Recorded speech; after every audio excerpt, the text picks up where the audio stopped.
I'm Chosen Architect, and this is FTB Skies 2. Now, up to this point, I have yet to set up a mob farm, and that's for a very good reason.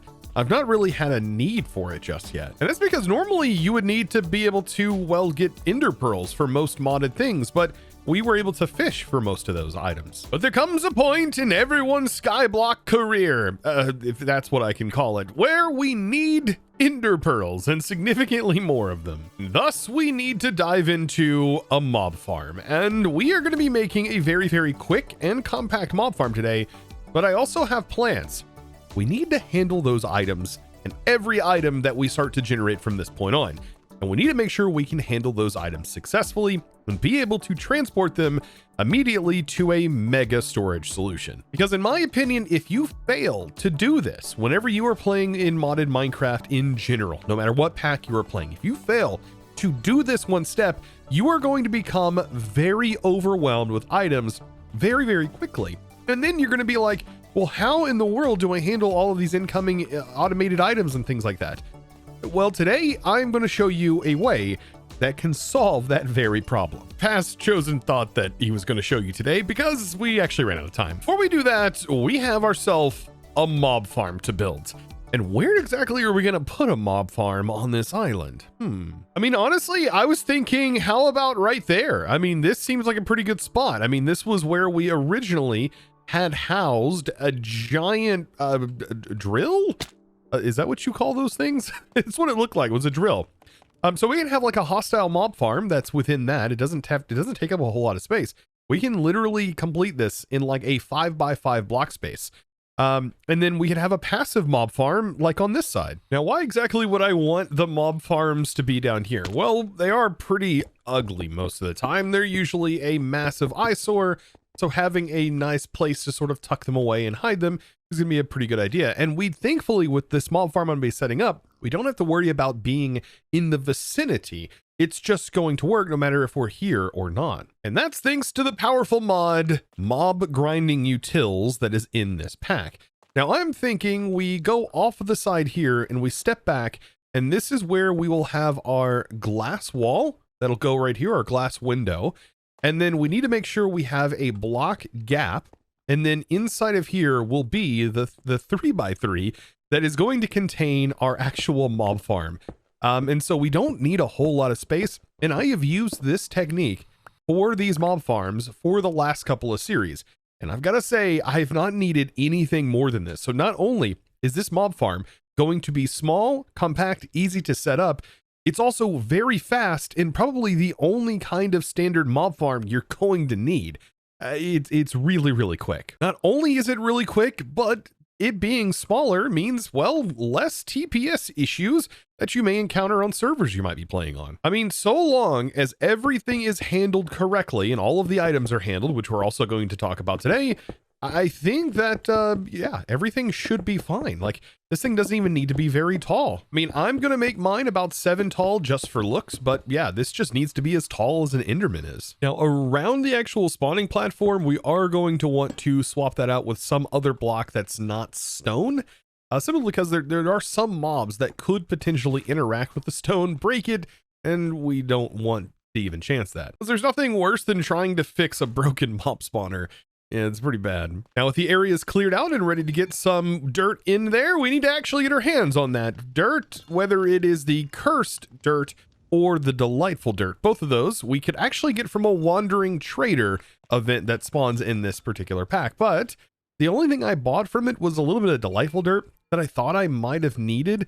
Yeah, I'm not looking forward to waiting for another event to spawn. So I'm just going to go ahead and make it. And it's not that difficult to make. First thing I recommend making is, well, an XP drain singularity. That's super duper simple, especially since we can fish up those ender pearls. And then I just need to stand on here and drain my XP. We need to get a few buckets worth of fluid XP. And you can see you get a lot of buckets of XP if you have even remotely the amount of levels I had, close to 30. Now for this, we are going to need a few chickens. There's several ways you can get it. For example, having a large spread out area of grass is a great way to get it. These have just naturally spawned. But there is also the eternal gateways that you can use.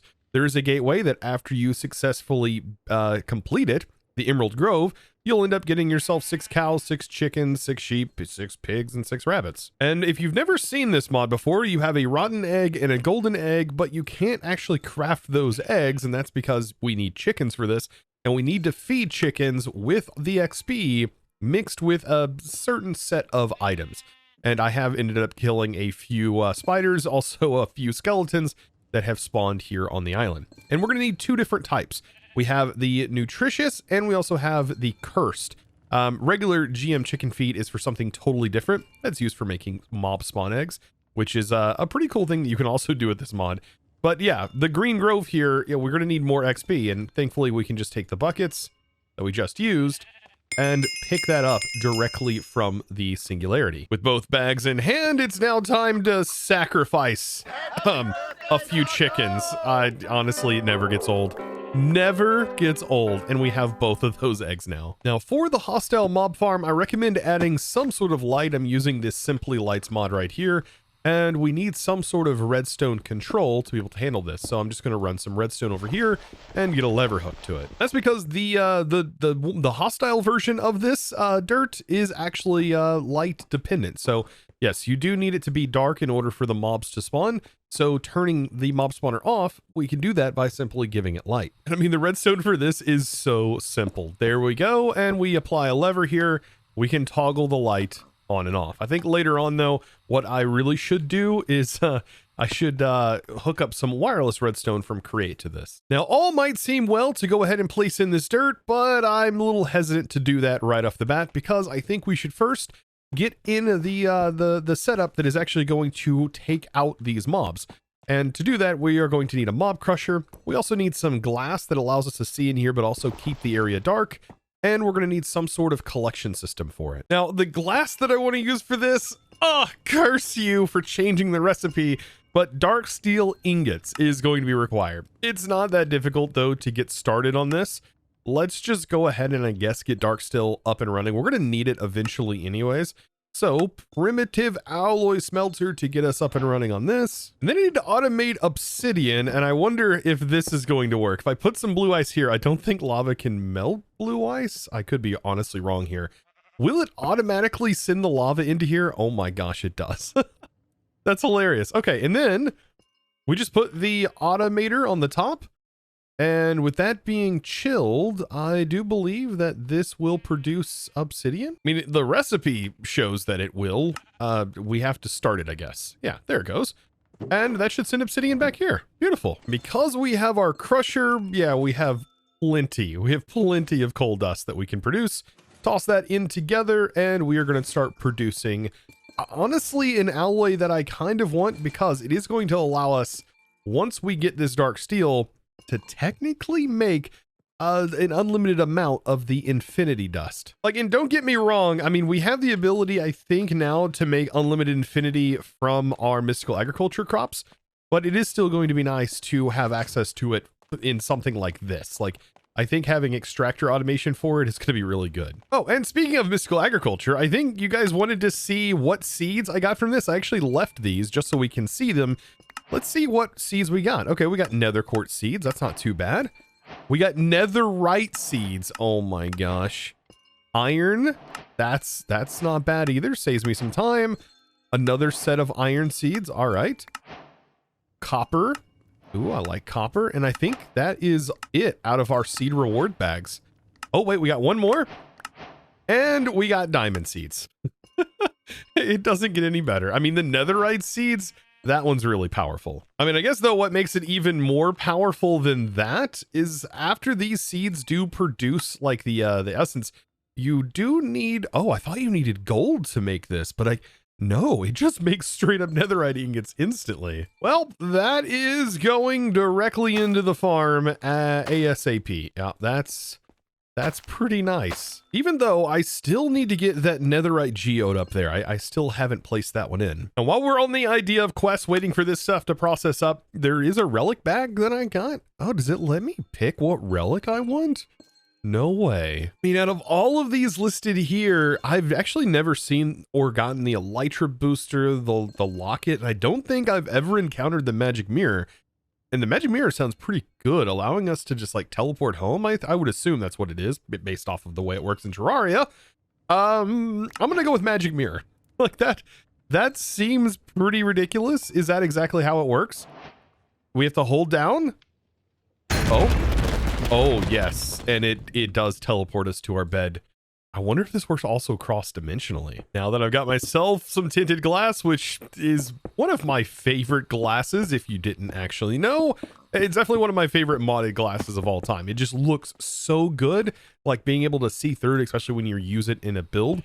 But I mean, it might be used quite a bit less in this particular pack, considering that that recipe. But it does have some other benefits. This is blast resistant, so you can, like, for example, house a wither inside of this, and the wither actually cannot walk into this and destroy it. Like, that's another one of its perks. So I get it being more expensive. Completely understand that. So now that I have this in place, we need to start looking at how to move mobs about. And the best way, I think, is to just simply use mob fans. I think these are the simplest, cheapest way to do this. We may be able to, if Dark Utilities is in here. I don't think we have a vector plate anything, but I mean, there are entity conveyors. However, we just simply need to blow the mobs around. I think that is going to be one of the best ways to handle this. And this does require a fan upgrade of at least 2. You can see the area. It's going to be more than fine. This all fits perfectly. And the way that we can control this is with a lever. So I can just put a lever on here. It makes it really easy to turn these on and off. And yeah, we can just give this a spin. You can see it really forces me into position, but what we really want is we want to make sure that, for example, if a mob lands over here, do they get transferred into the center? Huh, this is kind of weird. I wasn't expecting. It doesn't look like mobs that are pushed right here are actually being moved. Am I seeing things?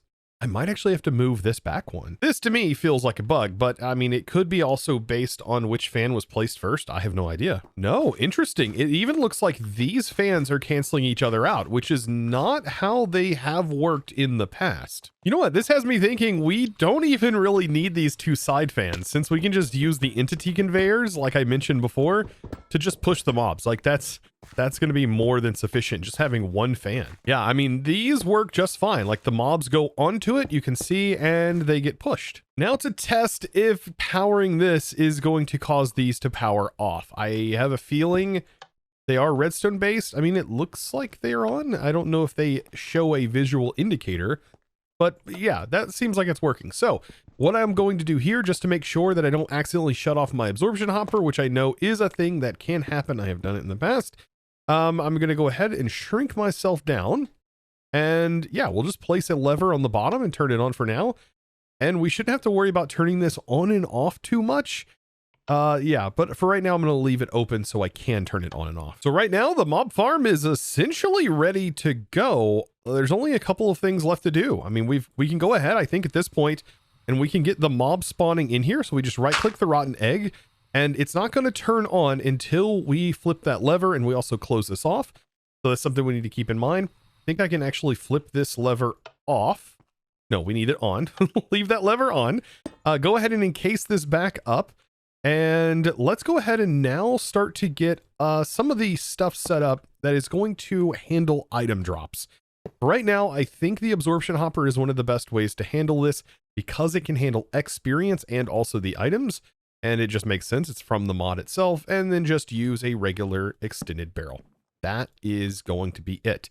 And then we need to figure out which side we are looking at. Usually I just pull up my map and I just go, okay, well, this direction is facing in the east. So I know that east needs to be item, and that means the opposite of east, which is going to be west, needs to be fluid.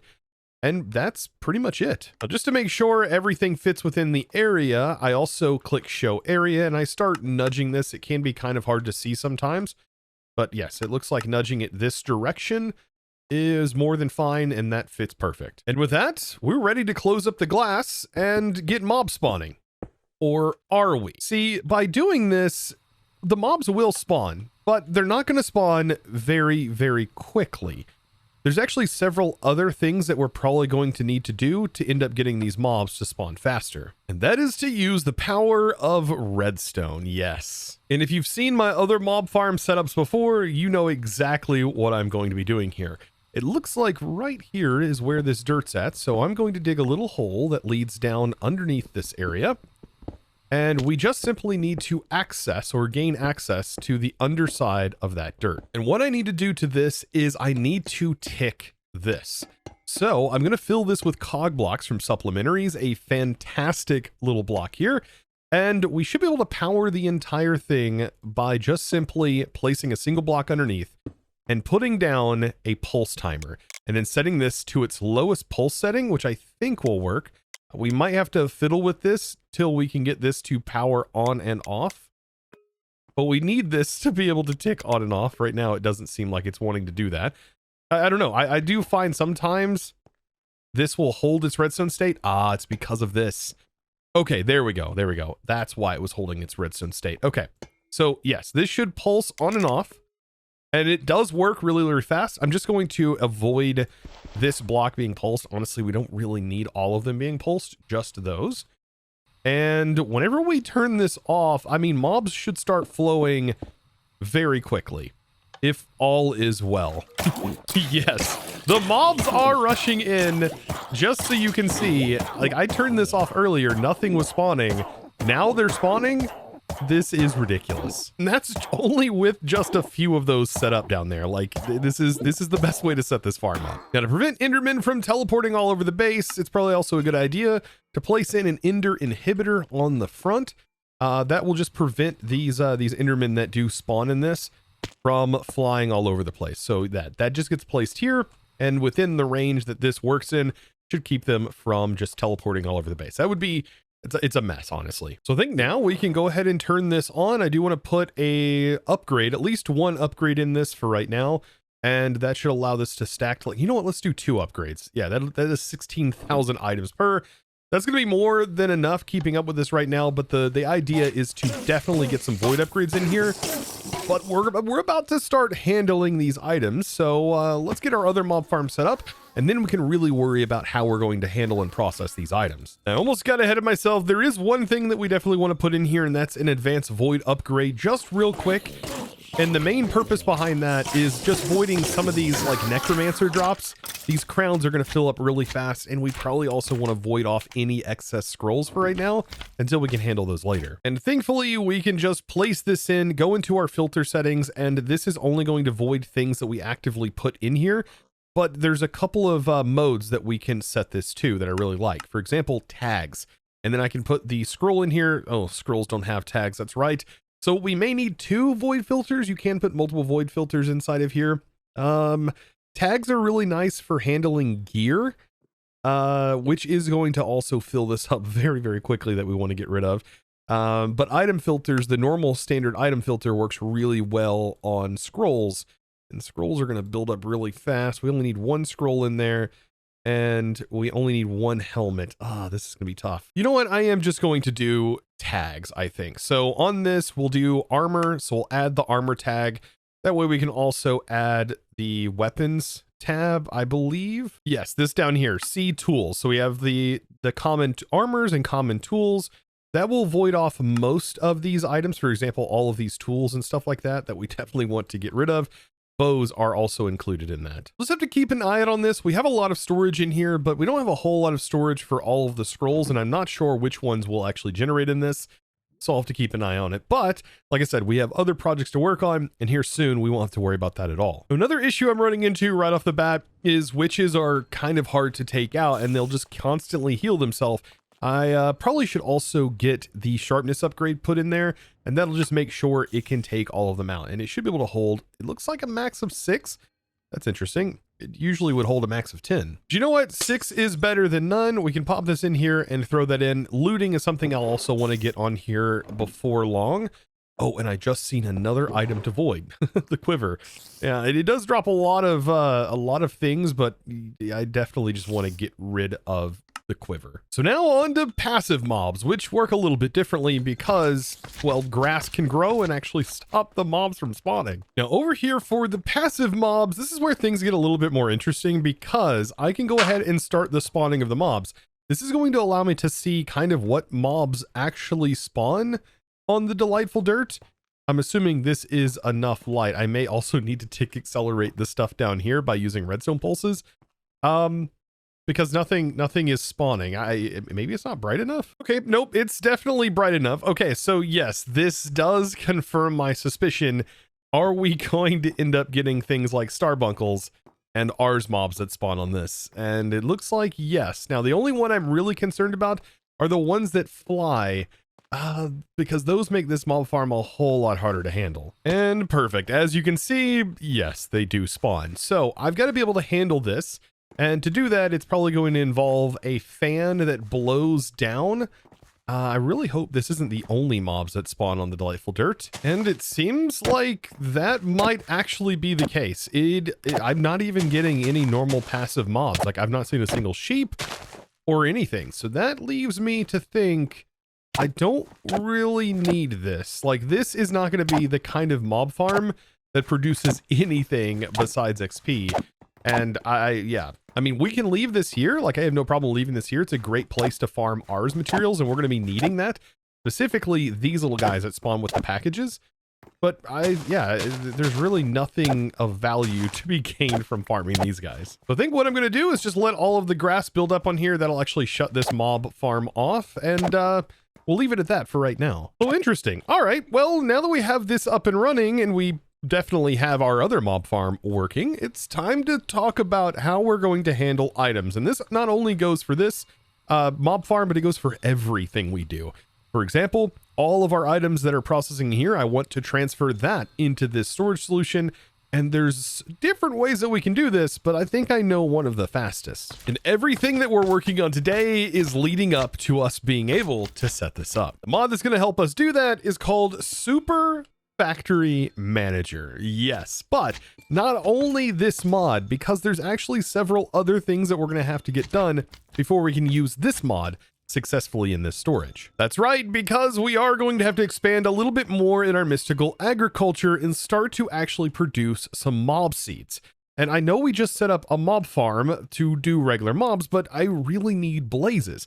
And that's because ender chests are what's going to link all of this together. And I tell you what, ender chests are not the cheapest thing in the world. They do require wool, which we have plenty of because we have spiders that are actually being taken down and we can make wool instantly.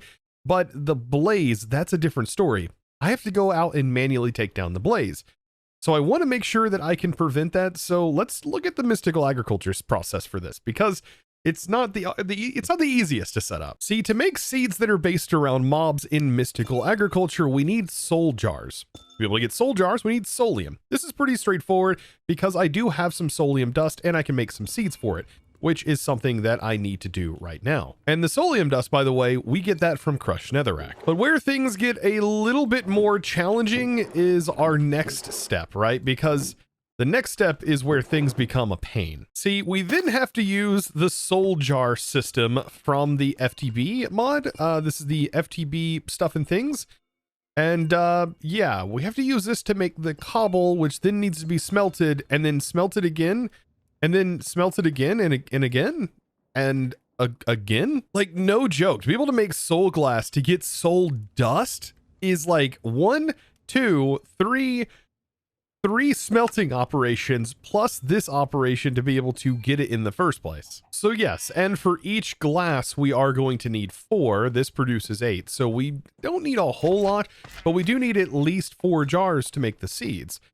But then we also have to figure out the filling of the jars. I mean, that is its own process as well. Now, you could go about it, in my opinion, the hard way, which is using a soulium dagger, and you essentially kill the mobs while having the jars in your inventory. But that has its own downsides, and it does take quite a while to do it that way. The way that I like to do it is by utilizing the machine that mystical agriculture provides. And while it's a bit more expensive than just making a soulium dagger, this soul extractor you can just put in the mob drops and then that will fill up the jar. But it does take some upgrades. Those upgrades look like this. These are the machine base upgrades, and I want to tier this up, but it's going to be very, very expensive on prosperity shards. So now with all of that processing, we'll put the soul extractor down. This can use either regular power or we can use coal. I'm just going to use coal for right now. Put the upgrade in, and this makes this machine go significantly faster, because by default, it is painfully slow. Now for the extraction in the jar, you're going to notice to fill one jar, a blaze rod is only going to give us 0.5 out of the total 10. So yeah, I mean, based off of this information, we're going to need 20 blaze rods to fill one jar. And we need 4 jars to make the seed. And I think this applies for most mobs. So yeah, roughly 80 mob drops in order to be able to duplicate this and make a seed out of the mob. Now, I still need to go to the nether and farm a little bit, but it looks like we might be able to get away with making this gateway of the Hellish Fortress. And this might be able to grant me all the blaze loot drops. Not only that, 8 nether fortress like loot rolls and nether scrap. Like, I mean, there's a lot of mobs that spawn in here and they do drop their loot. And it looks like if we look at the waves, we do get blaze spawns. And I just threw some looting inside of my mob crusher, and we might be able to use this to spawn it in. I wonder what the restrictions are on the sizing, because I mean, I could just spawn this gateway like inside of our mob farm. Now to make the initial farming a little bit easier, yeah, I'm gonna go all the way up to Supremium here. I mean, I can't beat that base 24 attack damage. And you know what? I think I want to try and put looting on here too. And to get looting on here, we can get ourselves a few mob heads, turn the mob farm on, and we should be able to get skeleton skulls. And looky there already. Wouldn't you know it, things come around, and we are now being able to use that dark steel that we actually just created to also make an enchanter, which allows me to make these enchanted books really easy. And that combined with the XP tap to get all of the levels out of here, I think we're looking pretty good. And there we go, basic looting. And this thing right here is going to be super helpful when we go to take out these blazes. And now, thankfully, we don't have to worry too much about getting a lot of wither skeleton skulls to summon that thing in, because, I mean, this right here, we could just craft it too with the skulls we just got. So into the nether we go to fight a few blazes. This is going to be interesting. Now I do want to see, like, how good is this? Oh yeah, it's just one shots wither skeletons. And that's kind of what I was hoping for. Just make this so much easier. Now we also noticed, by the way, our magic mirror is like red. I don't know what that means. Like, does that mean it doesn't work? I mean, I would assume, yeah, I can't right click it. So yes, it doesn't work cross-dimensionally, rip. And it looks like it also has a range of like 600 blocks in its current configuration. Now we do have apothic spawners in here, and it looks like there are, I mean, is this modified in any way? Silent, redstone controlled. The speed looks like it's all the same. Okay, so this was not really modified? Oh, wow. So that means like we could just take this spawner and accelerate this thing really quickly. Oh, this guy looks tough. But I wonder. Oh, the sword does pretty good damage. I mean, having the jetpack makes this so much easier. Except for the guy fled. All right, where are you at? You went all the way up here for that? All right, one more. I think this is just, yeah, it's just a mob that is added from the backpacks mod. Yeah, those guys are not to be confused with the guys that spawn from the apotheosis mod. Yeah, those are literally from the backpacks mod. Sorry, but I don't mean backpacks mod, a sophisticated backpacks. There we go. It's the backpack mod. Now I've gotten myself a skull. I think that's all we need to be able to summon in that very, very special yeah, eternal, I think that's what they're called. Well, yeah, eternal gateway. There we go. But the mod's gateway to eternity. Now I'm really curious about this. I feel like we could take this on without even needing to put it in the mob farm. Like, I mean, it's not going to produce that much. There's a butcher, like a withered ranger. I don't even know what that is. The zombies, like those are the entities that spawn in here. Blazes, withered ranger. I'm guessing that's just a wither skeleton with a bow. Regular wither skeletons like this we could probably just do on our own. I mean, honestly, what's the worst that could happen? I mean, we don't really have anything in here that's going to burn up, and it just says it can cause a explosion. So let's summon this in, and I have a shield equipped so that way we can hopefully prevent some blazes. But I mean this is more, yeah. Oh yeah, this sword is going to make this so much better. Look at all the mob drops as well. I don't remember how many waves it is. Ow. Okay, so they can spawn right on you, which I wasn't ready for that, I don't think. Okay, next wave. Oh, that guy is like an archer. All right. That guy does hit hard. And yeah, that hard actually. I think we can get in here and pick up our stuff. By doing that, we should be back in the fight. Okay, we are back in the fight. All right, so this is our next wave here. I think I want to... Okay, I'm just checking. The butcher looks like he is already just getting rid of them for me. Oh, that's kind of hilarious, actually. Okay. Oof, this guy has some health. And the gateway is complete, and look at all of the loot that just gets summoned out of this. Yeah, I think that's plenty of blaze rods right there. Yeah, I have more than enough items here. Oh boy. So was that worth it? I mean, I think so. Holy smokes. We end up getting the Ars spellbooks from this. What? That's so good. Oh my goodness. All kinds of good Ars loot. Oh, that is worth it, not just for the blaze rods, but I mean, everything. And yep, we came out of there with 170 blaze rods. And so now, not to forget, we need to take those blaze rods. We also need a little bit of coal. And that is going to be used to power this thing. So we'll take the coal, and then we put the jar in, and we just sort of wait until this whole jar is filled up, and we've got to do 4 of them. And just like that, we are about to have unlimited blaze access. And I mean, this whole method of getting it, I think, is pretty decent. I mean, this is going to supply us with unlimited blaze rods from this point forward, and making more seeds. I mean, it's basically the same process repeated. I just don't think we're going to really need it. Like this one seed, and later on, I mean, we'll be able to accelerate this possibly even faster than what these can already do. We're gonna be looking pretty good. Now, as much as I would like to set up the storage solution, I think that is just too much for this episode. And I think I should definitely call it here. We got a mob farm set up. We also figured out how to get the mystical agriculture mob essence and seed set up. And now we can do this for any mob we want and make a seed for it. That's fantastic. But we're getting to the point now where we really need to start figuring out how to get all of the products here sort of organized and placed into some storages. And I think that is going to be what our next episode is going to be based around. I mean, we really got to get this mega storage solution figured out. And like I mentioned, I kind of know how, but now we can make ender chest, which is one of the key components, and not this ender chest per se. No. I'm talking about the other ender chest mod. Yeah, the one that has the tanks. So now if that's something you're interested in, be sure to click that subscribe button so you don't miss the next episode, where we'll definitely be going over how to sort every single item that comes in passively. But until then, guys, I will definitely see you in the next episode. And without further ado, it's time to thank the amazing supporter of today's episode. And that huge thanks is going to go out to today, Limited Edition. Thank you so much for your amazing support and choosing to support me over on the Discord by becoming a Discord premium member and honestly supporting me in one of the best ways possible. You absolute boss. I do appreciate it very, very much. And guys, I look forward to seeing you all in the next episode. And as always, thanks for watching.